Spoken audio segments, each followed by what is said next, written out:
In Nigeria, you have people, our minister of power that just left before was a lawyer. He had no clue about running the power sector, yet he was a minister.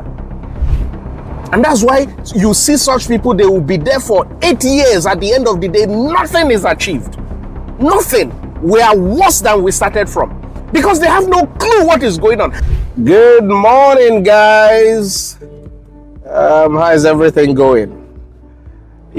Something came to my mind, early this morning. And again, I say it all the time. Africa has no reason being poor. There's virtually no country in Africa that has a reason to be poor because we have so much resources out there. Talk about food, talk about minerals, talk about the human potentials. I'm not even going to go into the human potentials because again, one of the things you see that is killing us in that area is our government, right? Taxes, all sorts of nonsense collections that are killing businesses. But I don't want to talk about that today. Now, you see, a lot of the issues that I see we have as a continent, as a country, is our leadership, policies, right? You have now, a president is how do I call it? A political position, right? You get there because you were able to win an election. Whatever you told the people, that's your business, or I don't know if it's the business of the people. But the key thing is, once you get in there, why do we keep? I know you have to satisfy a lot of the people that helped you, but there are some key positions that you need to ensure that credible people are in there. There are some key positions. These positions are not positions that you joke with. Let me give an example. You have a country that is struggling with export, right? Their export business is failing. Yet, the key positions of, the key agencies that are supposed to drive that, you do not have people who have the expert knowledge in those positions. Why? These are the problems that we're having. I remember one time when I was looking at is it Justin Trudeau, his cabinet for his ministerial appointments in Canada. You could see the right people in the right places. The guy he made a former the person for space defense and all those things, that has to deal with anything aerospace and co, was a former astronaut.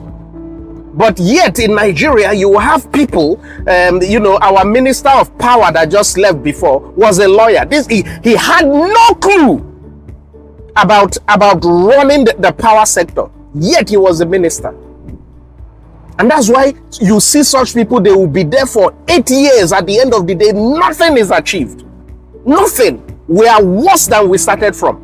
Because they have no clue what is going on, how a transmission line works. A lot of times people will say, oh, but those positions are administrative. That is wrong.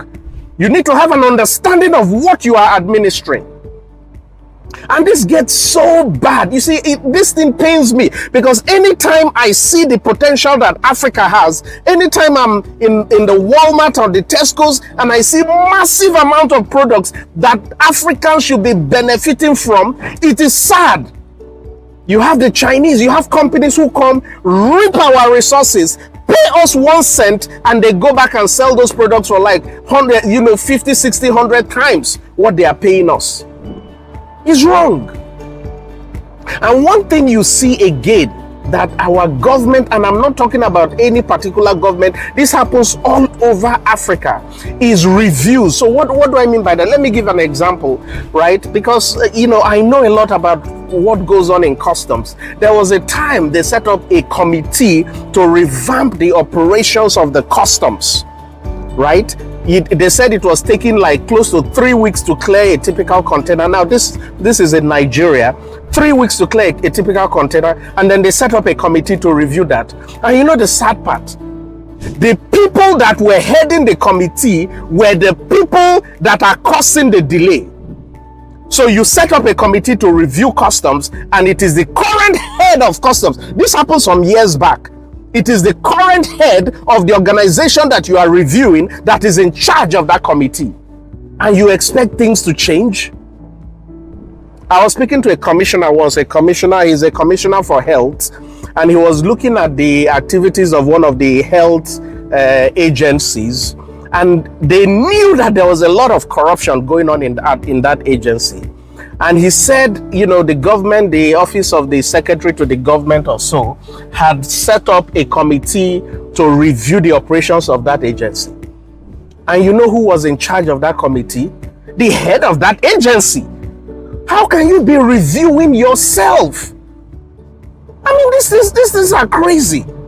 And the funny thing, when we are appointing people to these positions, we know the key issues, yet we do not give them metrics. We do not give them benchmark to achieve in fixing a lot of these issues. And I'm going to use the customs as an example again, because again, we work very closely with them. You have a situation whereby there are people say, oh, it takes about 3 weeks to clear a container. Right? And then what happens? They set up a committee and there is no benchmark. All they say is, oh, the committee should look into it. When you set up a committee, there should be a target. Oh, it is taking 23 days or 3 weeks to clear a container. At the end of this committee, we are going to give you 6 months to ensure that the clearing of a container only takes about 3 days. That is how you set up benchmark and metrics for people to follow. Don't just set up a committee and then at the end of the day, they just submit a white paper. We are fond of that term, white paper, in the African context. They set up a think tank, they make it look so big, and the sad part of things, the people that form these committees are typically, professors and people who are highly educated. But something as easy as saying, okay, the work of this committee is to reduce the clearing of shipments from 3 weeks to 4 days. They cannot do that. It's a very sad turn of events. I remember a situation once when I was talking to a friend of mine in the telecom sector, and he works in 9 Mobile as of then, a T-Salat, 9 Mobile, they are the same thing in Nigeria here. And he said they needed to replace some equipment, right? They needed to replace some equipment. And the key infrastructure companies that do those equipments, you have the Ericsson, you have the Huawei, you have the Nortel. I think those were the 3 key companies that were there to supply. I think Motorola was also part of it, that were there to supply this equipment. So what happened, when they called all of them, the Nortels and the Ericsson and Motorola were like, oh, okay, you are going to need to first of all give us a PO for this equipment, and it could take about 2 months to manufacture before we deliver. You know what the Chinese people told them? Who are we? The Chinese people told them, don't worry, in about 7 days, it's going to be here. Can you see how companies and countries that are ready for development, how they act? And then when I heard that story, I dug a little deeper into why such was possible, and I found out that the Chinese government had put a rule to their port authorities because they wanted to make Huawei the biggest company, the biggest telecom manufacturing equipment in the world. And they are. As of now, Huawei is the biggest. They came from nowhere. So the government had put a policy with the port authorities that any equipment for Huawei must not spend more than 48 hours at the port. Within 48 hours, they must have all the clearance they need to get the things out. And that's why they were able to dominate. So while the Ericssons and the Motorola's were saying, oh, you need to first of all give us a PO, it will take about 2 months to manufacture. In 3-4 days, the Chinese had dropped the equipment. And what happened? They won virtually all the contracts. Go to any telecoms company now in the world, most of their key infrastructural equipment are from Huawei. You set up policies that make sense. We are trying to increase export in Nigeria, yet what do you see? You take a product to the export shipment, and the officer who is supposed to be in charge of making sure that thing goes, he went for a training in another city.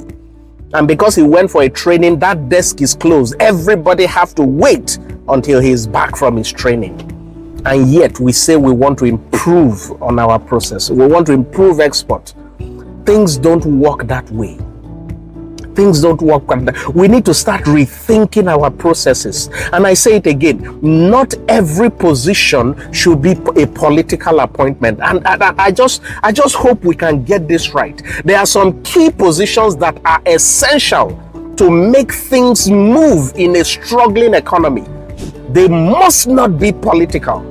You need to look at the right people. And again, one of the mistakes we keep making is appointing people just because they are highly connected or they are friends. Look for people that understand how the industry works.